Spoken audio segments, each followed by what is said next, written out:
Segunda aos Coríntios, capítulo número 3. Obrigado, irmã. Versículo número 12. Segunda aos Coríntios 3, versículo número 12, diz assim: tendo, pois, tal esperança, servimos-nos de muita ousadia no falar. E não somos como Moisés, que punha véu sobre a face, para que os filhos de Israel não atentassem na terminação do que se desvanecia. Mas o sentido deles se embotaram, pois até o dia de hoje, quando fazem a leitura da antiga aliança, o mesmo véu permanece, não lhe sendo revelado que em Cristo é removido. Mas até hoje, quando é lido Moisés, o véu está posto sobre o coração deles. Mas o versículo 16 diz assim: mas quando alguém, ou porém algum deles, se converte ao Senhor, o véu lhe é tirado. Ora, o Senhor é Espírito, e onde está o Espírito do Senhor, aí há liberdade. E todos nós, com o rosto desvendado, contemplando como por espelho a glória do Senhor, somos transformados de glória em glória, na sua própria imagem, como pelo Senhor, o Espírito. Mais uma vez, ó Deus, eu me coloco diante da sua excelsa presença, reconhecendo nesta noite a sua glória, a sua santidade, e reconhecendo nesta noite a nossa total dependência de Ti. Oro pedindo que o Espírito Santo, mais uma vez, com toda liberdade, possa tocar em cada mente e cada coração neste lugar. Não permita, ó Deus, que nada possa interferir na ação divina da sua palavra. Na autoridade do nome de Jesus, nós repreendemos qualquer espírito contrário. Nós clamamos pela ajuda, nós oramos, porque a palavra do Senhor mesmo disse que onde há o Espírito de Deus, aí há liberdade. E é nesta liberdade que nós queremos, nessa noite, meditarmos na sua santa palavra. Em nome de Jesus, amém e amém. Meus queridos, podem se sentarem. Hoje eu já disse hoje de manhã, que eu estaria falando sobre este assunto hoje à noite, queridos, sobre o processo maravilhoso promovido pelos céus, realizado na pessoa bendita de Jesus, deixando a glória do Pai, vindo nessa terra, nascendo de uma virgem chamada Maria, cresceu e aos 33 anos de idade, cumpriu literalmente o propósito da sua vinda a essa terra. Ele veio ao mundo para resgatar, para libertar, para salvar uma humanidade caída, perdida, pois Deus, quando criou a raça humana, Deus a criou à sua imagem, à sua perfeita imagem e semelhança, mas a raça humana se soltou das mãos de Deus, porque Deus fez o homem com liberdade de fazer escolhas, e escolhendo erradamente, o homem desobedeceu ao Criador, deu ouvidos ao tentador, e a partir daí a raça humana inteira, toda descendência de Adão, a Bíblia diz que em Adão o pecado entrou, e todos da descendência de Adão já nascem com a natureza caída, corrompida, tendenciosa para se perverter. Mas o texto que o Moisés disse que eu acertei, diz que é de fato que se alguém está vivendo no pecado, naturalmente, querido, ele não melhora, porque ele piora cada dia mais, piora cada dia mais. Infelizmente, a gente escuta notícias, né, de pessoas, por exemplo, eu fui a Belo Horizonte semana passada, e eu tenho, na minha família, seria tão maravilhoso se a salvação fosse por família, né? Não é verdade? Um creu, todo mundo crê, mas não é assim, a salvação é individual, não é verdade? A fé do pai não salva o filho, e nem menos a fé do filho pode salvar o pai, porque a alma que pecar, segundo o profeta Jeremias disse, a alma que pecar, essa vai morrer, não é verdade? Então, o pecado, ele é individual, e a crença em Deus também ela é individual. É lógico, queridos, que a influência, por que nós trazemos nossas crianças para a igreja? Porque a influência que tem um pai cristão, uma mãe cristã, em educar o seu filho no caminho do Senhor, em ensinar o filho, a igreja, como eu falei no encerramento da nossa EBF, sexta-feira à noite aqui, a igreja tem um papel muito importante, que é o papel de ensinar Bíblia. Agora, a verdadeira educação religiosa, os princípios que vão gerar comportamentos e desejo de seguir a Cristo, eles normalmente vão vir de dentro de casa, não é verdade? Porque as crianças olham muito nos olhos dos pais, no comportamento do pai, no comportamento da mãe, não é verdade? Eles vão...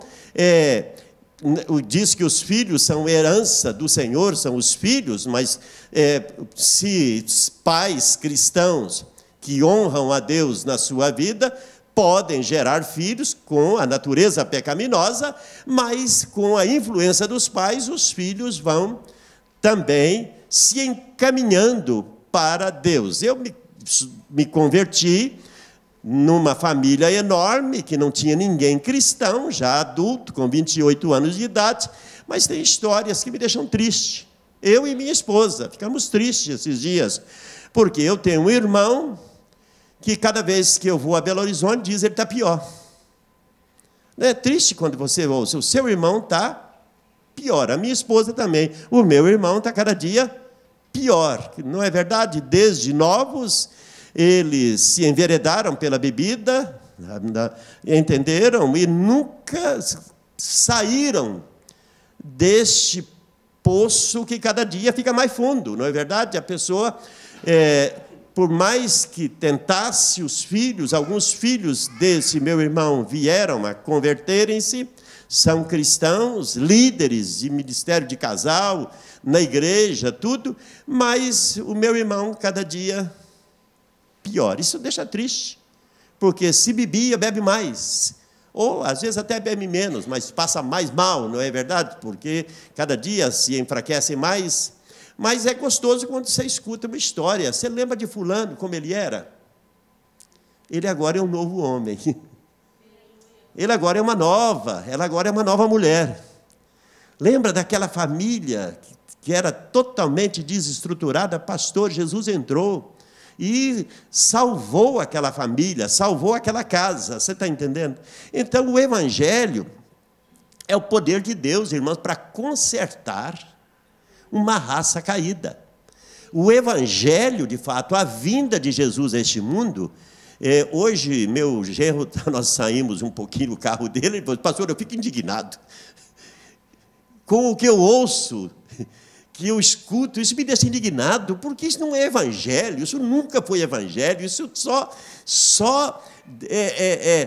macula a imagem, a ideia do verdadeiro evangelho. Isso não é evangelho. Evangelho não é vender bênção, evangelho não é proclamar milagres e bênçãos e praticamente vender, você tem que comprar. Então, isso não é evangelho. Mas, irmãos, o verdadeiro evangelho é o poder de Deus para a salvação de todo aquele que crê, concorda? O evangelho é o poder de Deus. Só existe um poder que pode salvar o homem do pecado, e esse poder, irmãos, é Jesus de Nazaré. Ele disse: se eu te libertar, verdadeiramente você vai ficar livre. A única maneira, Jesus disse, se alguém quiser ir para o céu, não tem outro caminho, não tem, ainda que dizem que todas as religiões são boas, pode até ser boa, irmão, mas Jesus não é religião, Jesus é um nome. Todas as estradas podem até levar a Roma, mas só um caminho leva ao céu, que é Jesus Cristo de Nazaré. Só Ele pode levar o homem aos céus. Então, nessa noite eu quero dizer para os irmãos que há remédio, há solução, para que cada dia eu e você sejamos melhores. Porque, irmãos, a vontade de Deus é que nós sejamos cada dia melhores. E quando eu falo de melhor, não quer dizer melhorar de vida, melhorar a conta bancária, está entendendo? Que vai melhorar agora, você não vai ter nenhum tipo de problema mais. Não, não é isso. Não é verdade? Mas é cada dia, irmãos, você abraçar mais a fé. Cada dia você crer mais em Deus. Cada dia você ficar mais firmado na rocha. Cada dia você ter mais prazer, mais alegria, mais no seu coração desejo de conhecer e continuar conhecendo de Deus, porque nunca nós nessa terra, irmãos, vamos conhecer. A Bíblia diz que aqui nós contemplamos, o texto disse, como por espelho, a glória do Senhor. É uma contemplação que nós temos como por um espelho, mas Paulo lá em 1 Coríntios capítulo 13, o último versículo, ele disse, agora a gente vê meio, ele disse, é bom demais ver Deus, mas lá nós veremos claramente.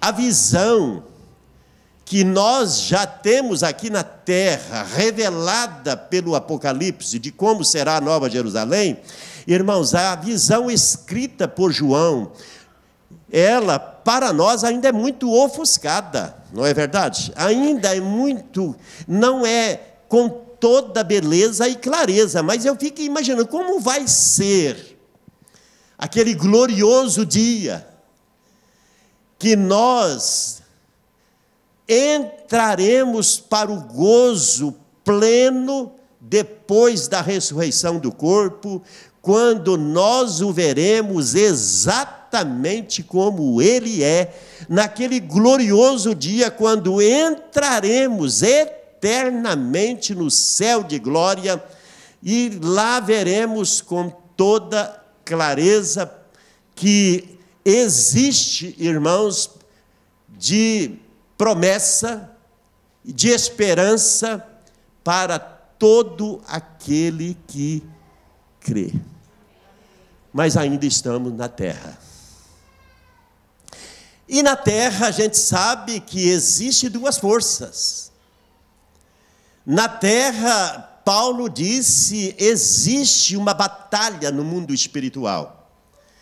Existe aqui aquele que fez o homem pecar, e que Jesus Cristo veio para libertar o homem do pecado, mas ele nunca desiste. O diabo nunca desiste. Irmãos, o diabo até no último respiro de Jesus, ele ainda tentou Jesus. Já pensou, se ele tentou Jesus? Imagine você, irmão, um soldado olhando para o pé daquela cruz e Jesus lá se esforçando para respirar. E o cara clama daí de baixo e diz: é filho de Deus? Mostra aí que você é filho de Deus, desce daí.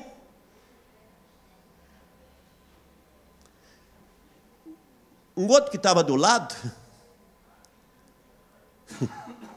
que estava lá do lado, ao lado de Jesus. E quem estava falando na boca daquele cara lá? Não era um capeta, irmão? Desafiando a santidade de Jesus, dizendo: você é filho de Deus? Então salva você e salva nós. Isto é, mostra que tu é filho de Deus aí. Irmãos, eu quero dizer para você, na terra, se o diabo, até o último momento que Jesus respirou vida, ele tentou para Jesus não cumprir o plano dele, que era salvar a mim e a você do pecado, você acha que ele vai desistir de você? Você se acha melhor que Jesus? Não, irmãos, ninguém. Por que tem gente caída aos montes? Por que tem gente religiosa, mas nunca, não vive uma intensidade de vida com Deus? Porque o diabo tem muitas maneiras. Uma delas é dizer: você não precisa ser tão radical. Pode ser crente, mas não precisa ser tão assim. Você está entendendo? Você não precisa ser assim. Você não precisa ser tão certinho. Não precisa ser tão santinho. Você pode viver um mais ou menos, você está entendendo? Pode viver um mais ou menos. Você está numa roda aí de gente que escarne, como eu falei aqui quarta-feira, numa roda de escarnecedor. Por que você não pode rir um pouco com eles? A vida é vida de alegria. Por que não pode se alegrar um pouco? Por que não pode participar? Está entendendo? Porque, irmãos, a função do diabo é apagar a sua luz. Jesus diz: eu sou a luz. E quando ele entrou na sua vida, a luz entrou. Quando ele entrou na sua vida, o véu caiu. Mas o diabo quer ofuscar você. E hoje à noite, eu quero falar um pouco, irmãos, de uma transformação começada aqui na terra e concluída naquele glorioso dia. Dia em que você vai fechar os olhos e você vai aguardar aquele convite dizendo: vem para cá, bendito de meu Pai. Você foi fiel. A salvação, queridos, é algo que não pode ser barateada, como às vezes, não, salvação, pastor, como que? Não, uma vez eu confessei Jesus, não tem problema estar vivendo no pecado. Eu confessei Jesus, ele entrou no meu coração e eu posso estar pecando. Irmãos, pecado não é normal na vida de cristão. Pecado deve ser confessado e, como Jesus disse para aquela mulher: vai e continue pecando? Vai e não? A mulher estava estava mal, não estava? Jesus disse: não é só você me seguir, mas pode continuar a vidinha, não tem problema não, você creu em mim?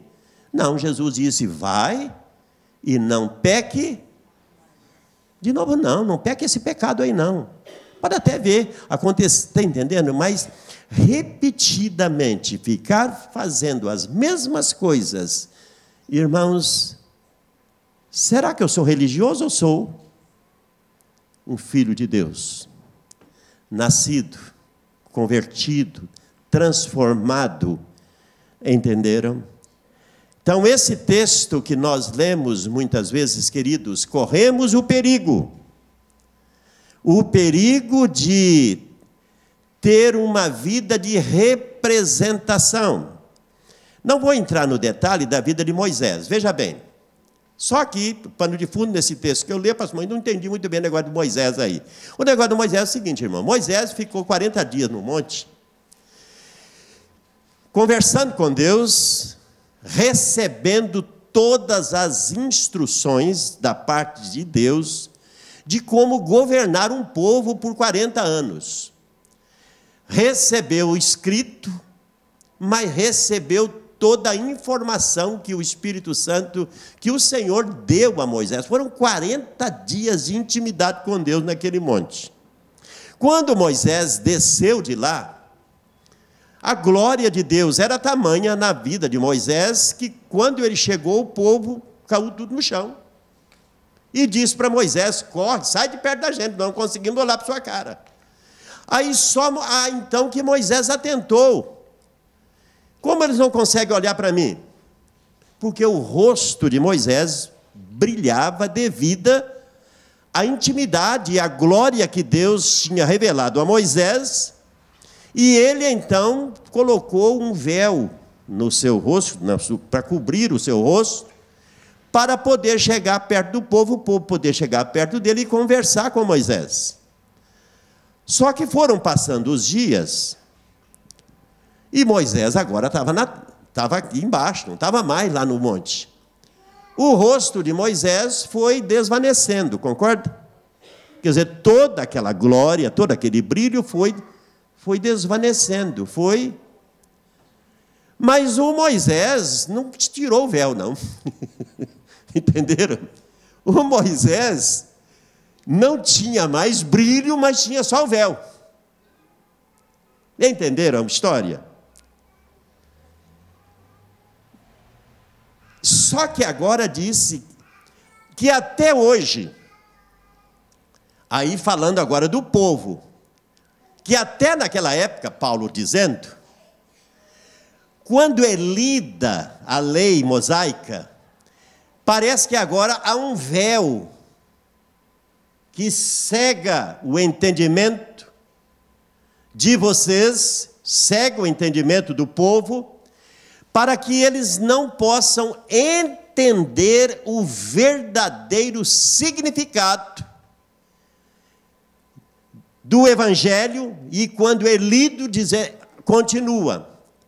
Aí Paulo, então, estava dizendo que quando alguns dos judeus convertiam, o véu era tirado, que isto é, as escrituras que até então não eram entendidas, compreendidas, devido a esse véu, essa cegueira, que aqui já não era mais um véu, aqui era um véu do entendimento, era um véu da falta de visão e compreensão. Diz, quando esse véu, na vida de alguns judeus, que eles escutam o Evangelho e eles creem no Evangelho, o véu cai. E aí contemplam verdadeiramente quem é Deus e quem é Jesus e o significado da sua vinda a este mundo para libertar o homem da escravidão, do poder, do mal, das trevas e fazer desta pessoa uma pessoa livre. Amém, queridos? Então, entender porque Paulo diz, que quando eles criam, o véu era tirado. E agora Paulo, então, desenvolve o pensamento dizendo, olha, corremos o perigo de sermos cristãos, mas ainda vivendo com um véu, isto é, as pessoas olham para mim e acham que tem glória. Mas verdadeiramente por trás do véu não tem glória. Entendeu o que eu quero dizer, irmãos? Isto é, queridos, o que Paulo está dizendo, não podemos viver de aparência. Nós devemos de viver de fato e de verdade. Por isso ele disse, todos nós agora, eu e você, com o rosto descoberto. Isto aí, eu tenho que ser sincero perante Deus e dizer: Senhor, tem muita coisa atrapalhada na minha vida, muita coisa errada. Mas de repente, eu sei que tem coisas aqui dentro de mim que não estão legais. Mas eu quero me aparentar que estou bem. O maior sofrimento que uma pessoa pode viver, irmãos, é exatamente esse sentimento de que eu tento mostrar o que eu realmente não sou. Eu tento me aparentar que sou, mas lá no fundo eu sei que tem minhas guerras, tenho minhas batalhas, e que muitas vezes eu caio no laço do inimigo, eu faço coisas erradas, e muitas vezes eu não tenho a ousadia, a capacidade nem diante de Deus de ser sincero e confessar. E ser sincero também em chegar diante daquelas pessoas que Deus colocou para me ajudar na vida espiritual, para me pastorear, para me ensinar, para me corrigir, de chegar e dizer: me ajuda em oração, eu estou num problema sério, eu estou numa batalha séria, eu estou numa tentação do inimigo. Tem muitas pessoas, irmãos, que não precisariam ter caído no pecado, se fossem sinceras em pedir socorro.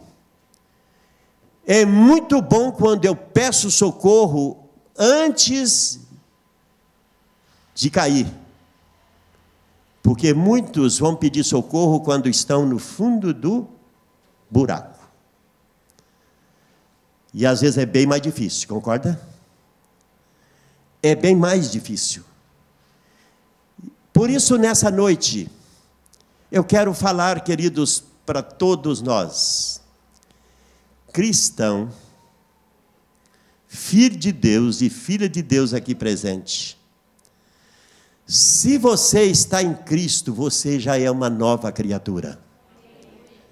Agora, se você já é uma nova criatura, você tem que todo dia experimentar glória e mais glória. Somos transformados de glória em glória. O que está dizendo é que eu tenho que todo dia reconhecer que eu preciso mais de Deus. Preciso melhorar mais. Preciso crescer mais, ainda que isso implique em algumas atitudes radicais na minha vida, alguns cortes radicais na minha vida, algumas decisões que vão ser doídas na minha vida, mas que vale a pena, porque mesmo que dói, as chagas de Jesus nos sara. Porque diz que pelas suas pisaduras nós fomos sarados. Vale a pena, querido, doer, porque algumas decisões que nós fazemos são doídas, mas vale a pena doer e deixar que a chaga de Jesus, que as pisaduras de Jesus, elas nos sarem. Amém. Irmãos, quando convertemos, eu e você, o véu foi removido. A Bíblia diz que quando alguns deles criam, o véu era removido.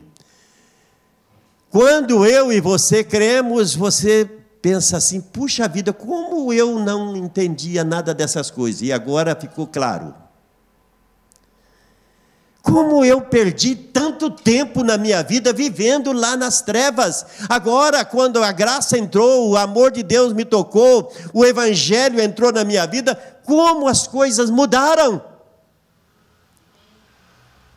Porque se alguém está em Cristo, é nova criatura.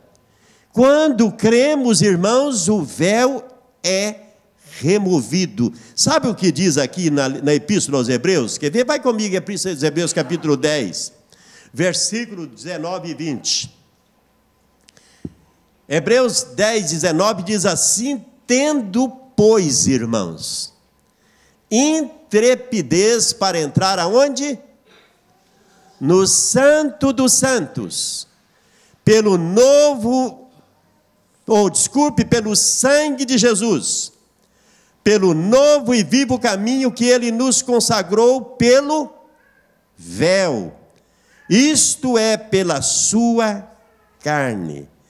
E tendo grande sumo sacerdote na casa de Deus, aproximemo-nos com sincero coração, em plena certeza de fé, tendo o coração purificado da má consciência e lavado o corpo com água pura. Que maravilha!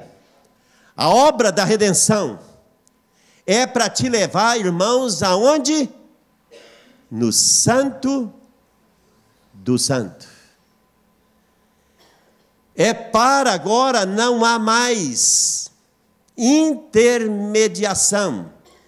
Jesus é o único mediador entre você e Deus. Através do sangue de Jesus, do seu corpo, da sua carne rasgada, isto é, pelo véu, isto é, pela sua carne rasgada, perfurada naquela cruz. Agora, queridos, se você crê, você tem acesso ao Santo dos Santos. Você pode adorá-lo na beleza da sua santidade. Foi isso que Jesus disse: o Pai está procurando adoradores que o adorem em espírito e em verdade. Jesus diz: eu sou a verdade.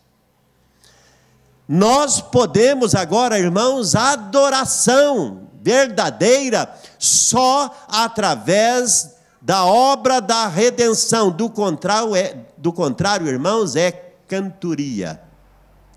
Do contrário, é musicalização, é cantar. Cantar é fácil.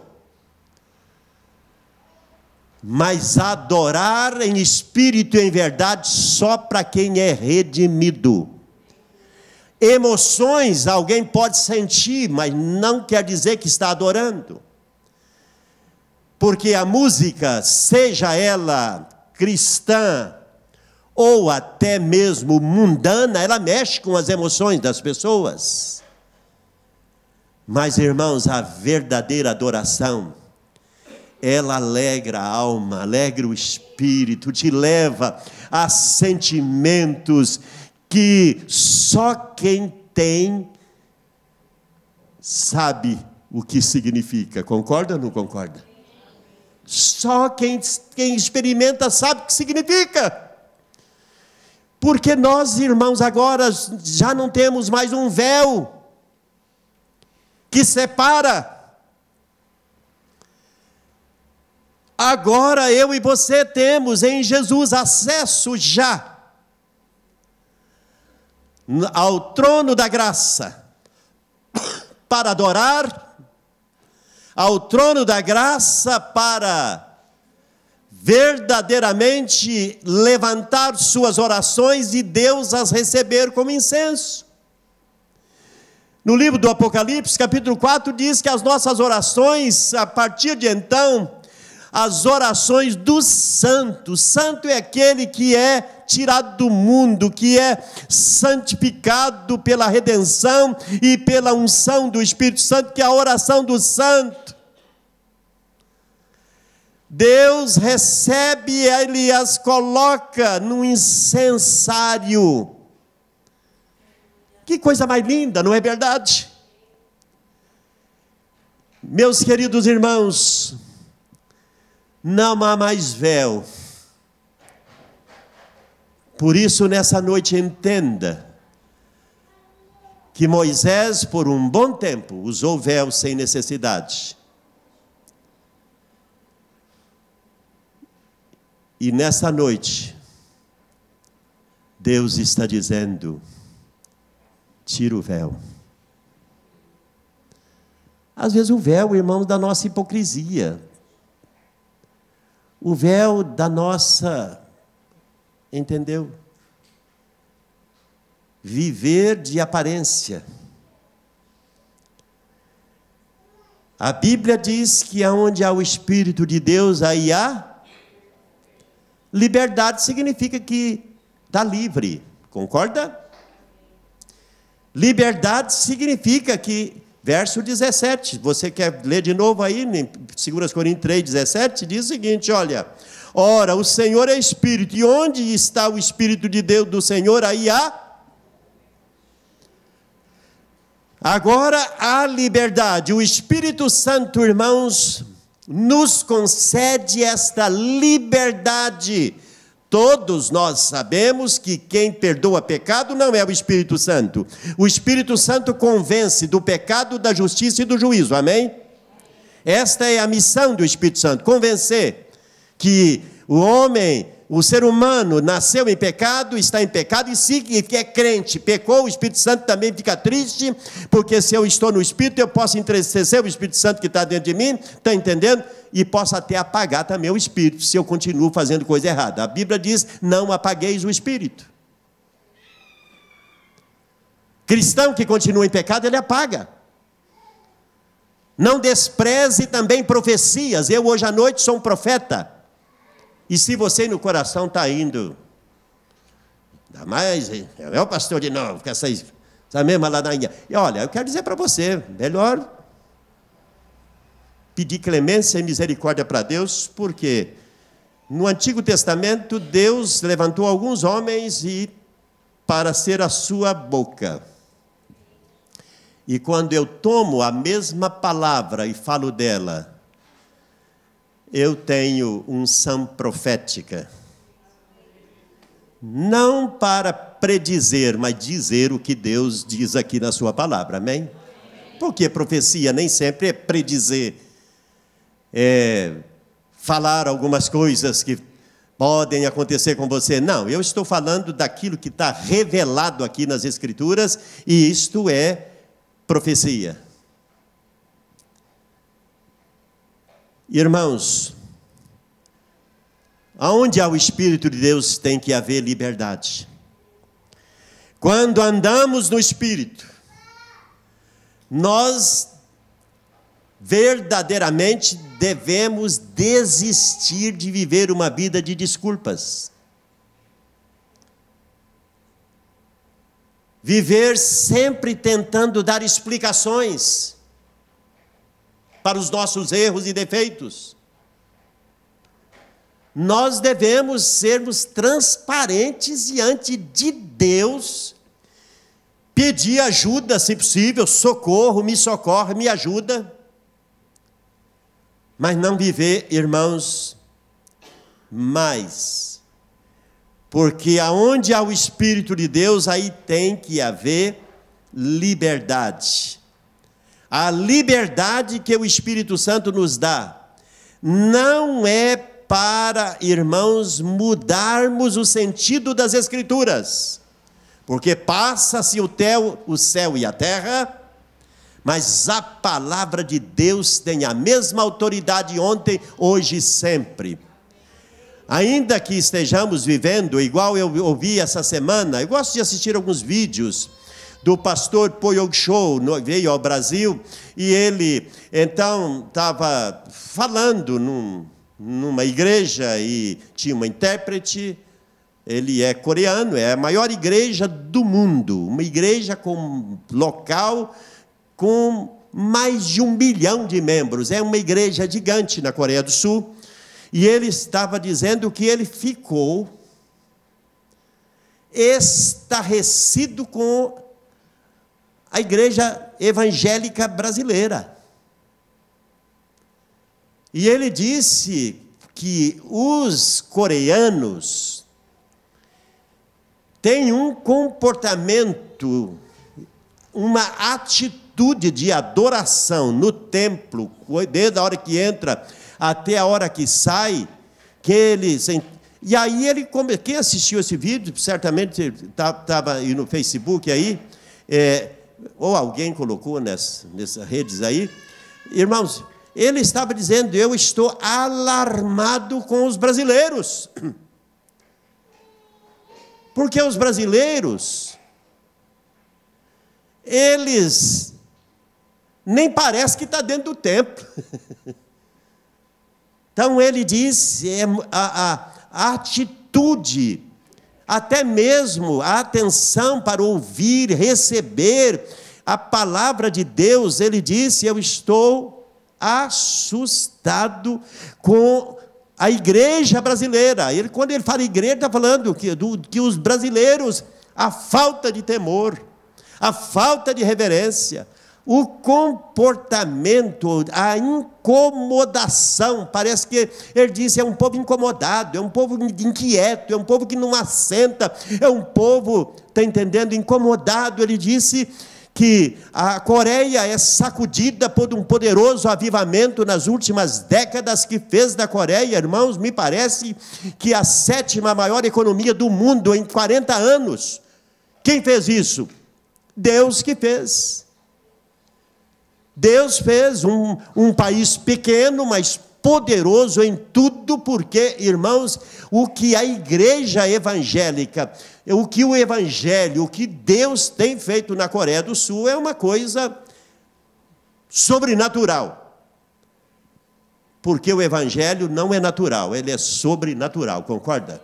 É algo assim maravilhoso demais. Irmãos, a liberdade que o Espírito Santo nos dá não é para que nós, irmãos, adaptemos Deus a nós, que adaptemos a palavra de Deus, diz, mas eu creio assim. Não, você tem que crer como está lá. Eu acho que é assim, irmãos, o evangelho não é o achômetro pessoal. Eu não acho, não sou eu que digo, que dou as regras, Deus ditou as regras. Passa-se o céu, passa-se a terra, mas as regras são as mesmas. Porque Jesus Cristo ontem, hoje e sempre, Ele é o mesmo. Não há um padrão para uma geração e outro padrão para outra geração. O evangelho não é moderno.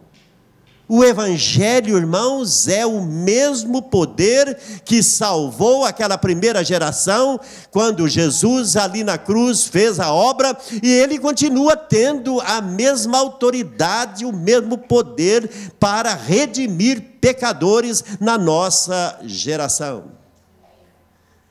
A nova aliança, irmãos, a aliança da graça, ela é uma aliança que nos leva à liberdade. Na nova aliança, à liberdade, porque, irmãos, Deus disse que se eu estou nele, não estou mais numa escravidão de pecado. Olha o que diz Romanos 4, verso 6.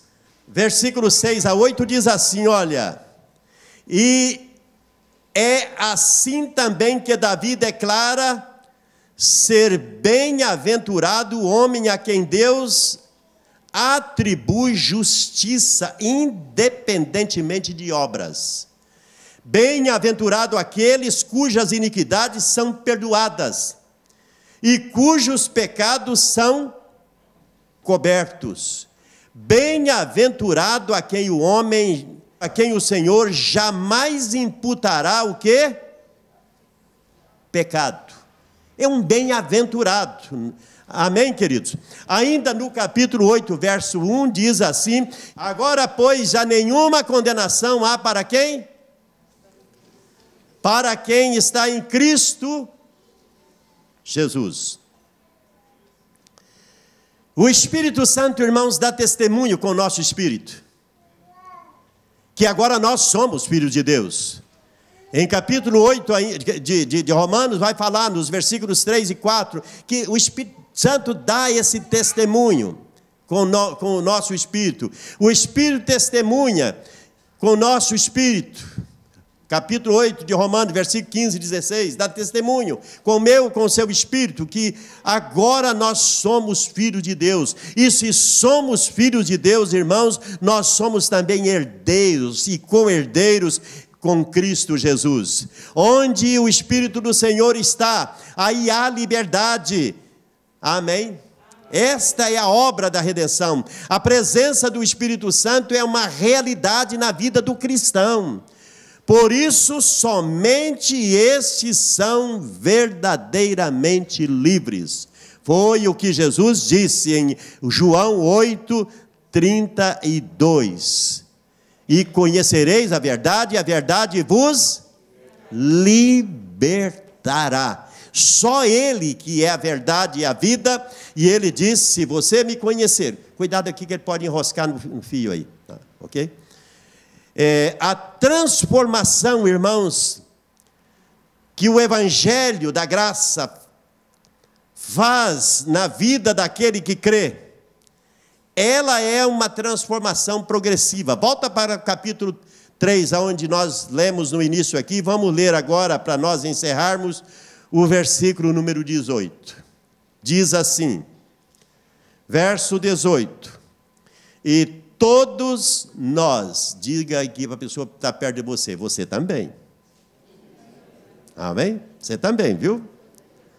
E todos nós, com o rosto desvendado ou descoberto, contemplando como por espelho a glória do Senhor, somos o quê?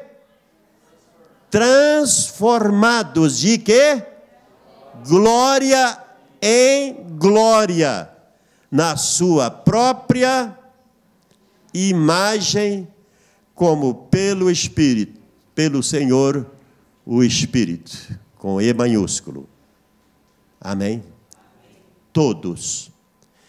Queridos, o que a palavra de Deus disse, que não existe um plano de redenção mais elevado para uns e menos para outros.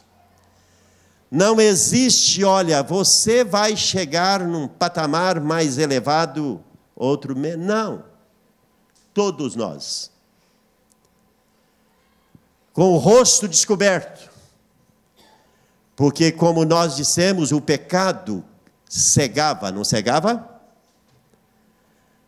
E o sangue de Jesus nos libertou da cegueira espiritual. O Espírito Santo tirou a venda dos nossos olhos. E agora todos nós com o rosto desvendado. Quando Deus fez o homem, Deus fez que tipo de homem? Façamos o homem a nossa... Deus não fez a imagem? E agora em Jesus diz assim, que todos nós agora, com o rosto desvendado, contemplando como por espelho a glória do Senhor, somos transformados de glória em glória na sua imagem. Eu quero dizer para você, meu amado irmão, que você tem que ter a cara de Cristo. Porque Ele quer fazer com que você seja parecido com Ele, amém? Deus não te fez parecido com Ele? Quando você imagina Deus fazendo o homem à sua imagem e semelhança, você tem que imaginar uma semelhança humana também, não tem? A semelhança humana. E Jesus, quando veio à terra, irmão, a Bíblia diz que Ele é o resplendor de toda a glória. Isto é, Jesus, Ele se esvaziou só a glória, mas Ele trouxe na terra toda a santidade, Ele trouxe toda a autoridade, Ele trouxe toda a onisciência, entendeu? Tudo, Ele era onisciente, Ele era onipresente, todos os atributos, menos a glória, porque se Ele atrás, ninguém podia chegar perto, se o povo não podia chegar perto de Moisés, muito menos perto de Jesus, está entendendo? No monte da transfiguração, quando Jesus transfigurou-se, irmãos, precisou descer uma nuvem, não precisou descer uma nuvem lá? Pedro, Tiago e João viram através de uma nuvem. Só viram uma sombra. Está entendendo? Só uma sombra. Porque ali Jesus revestiu-se de glória e aqueles que estavam perto de Jesus, que estavam também ali, entendeu?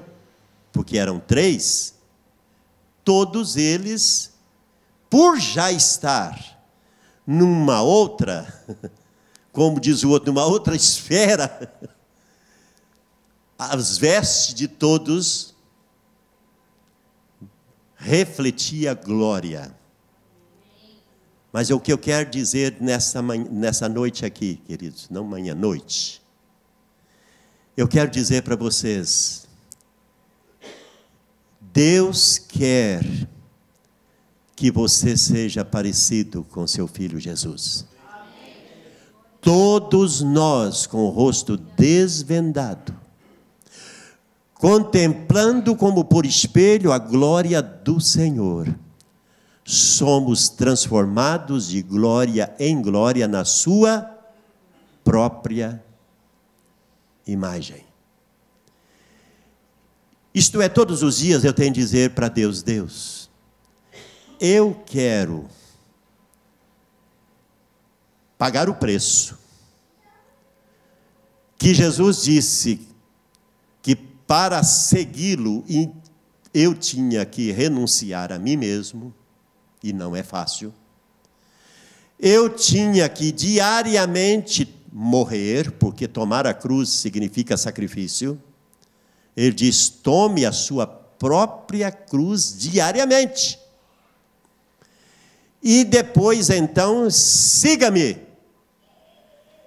Porque o cristianismo significa cruz diária.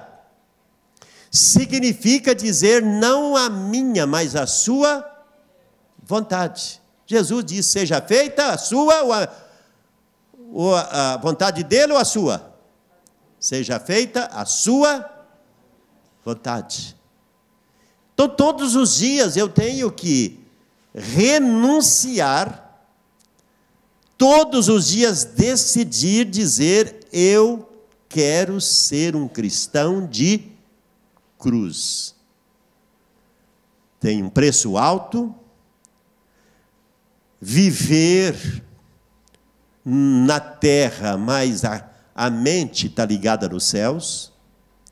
Viver aqui na terra, mas olhando para os céus, como Paulo fala em Colossenses capítulo 3, versículos 1 em diante, ele disse, olhando, pensando, lá, está entendendo? Olhando para cima, pensando lá em cima.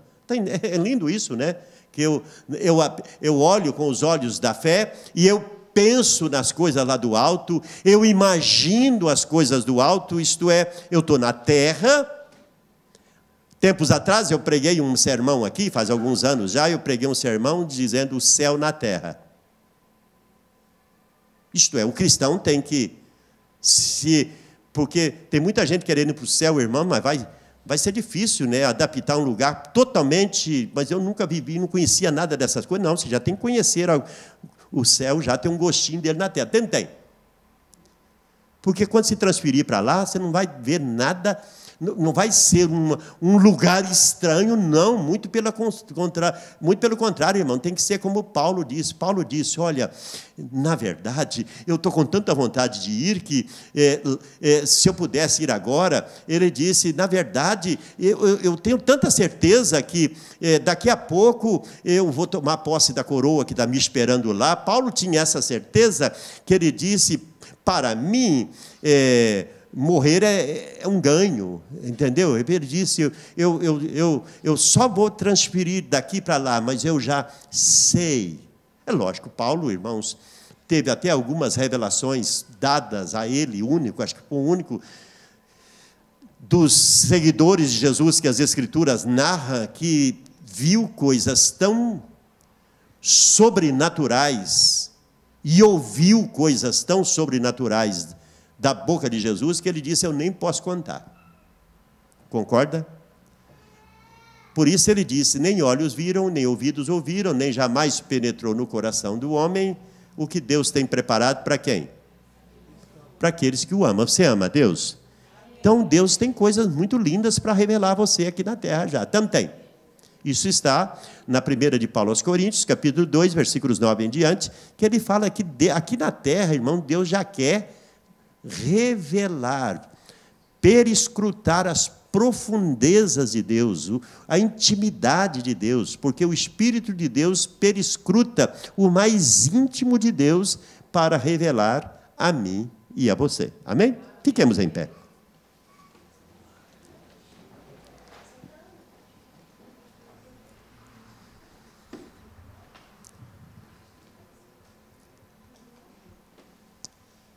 Eu espero que nessa noite a palavra tenha chegado com clareza ao seu ouvido e ao seu entendimento. E do entendimento diz que daqui mais ou menos, daqui da cabeça até no coração, tem mais ou menos 15 centímetros. É por aí, né? É mais ou menos aí, uns 20. Uma distância curta. Eu espero que tenha entrado aqui, chegado aqui, e daqui tocado o seu coração, e você possa se dispor a dizer: eu vou, cada dia, viver Cristo com mais intensidade na minha vida. Bondoso, maravilhoso e eterno Deus, obrigado pela noite maravilhosa que nos deste. Obrigado, ó Deus, pela sua santa e bendita palavra. Palavra que nesta noite tem poder e tem autoridade para mudar, para transformar, onde a persuasão humana não pode, o Espírito Santo pode. Porque a palavra do Senhor é poder para a salvação de todo aquele que crê. E nesta noite, meu Deus, em nome de Jesus, eu oro por esta igreja presente aqui, por cada família aqui representada hoje à noite. Se porventura, ó Deus, há alguém aqui neste lugar precisando de mudança, que o Senhor nesta noite possa agir com poder e autoridade, que haja, ó Deus, nesta noite sinceridade, que haja nesta noite, meu Deus, decisão de mudar para melhor, mudar, Senhor, para cada dia te amar mais, te servir mais, tirar mais os olhos de nós mesmos e colocar os nossos olhos no autor e consumador da nossa fé. Oro pela minha vida e oro pela vida dos meus irmãos e irmãs aqui. Queremos sair deste santuário hoje à noite, mas continuar debaixo da sua mão de bênção. Que a nossa semana seja muito abençoada. Livra-nos, ó Deus, de todo perigo. Livra-nos, ó Deus, dos laços do inimigo. Prospera as nossas mãos naquilo que fizermos.